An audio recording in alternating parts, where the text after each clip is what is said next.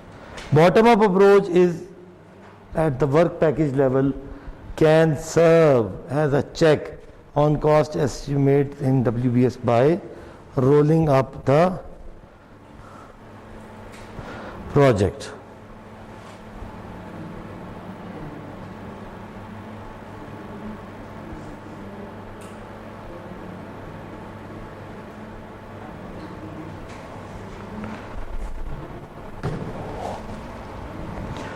So, the preferred approach in defining the project is to make a rough top-down approach, estimates, develop the WBS, OBS, make bottom-up estimate, develop schedules, develop budgets, reconcile the difference between top and bottom estimates. Hopefully these steps will be done before final negotiation with either an internal or external customer. In conclusion, the ideal approach is for the project manager to allow enough time for both top-down and bottom-up approach to be worked out. Top-down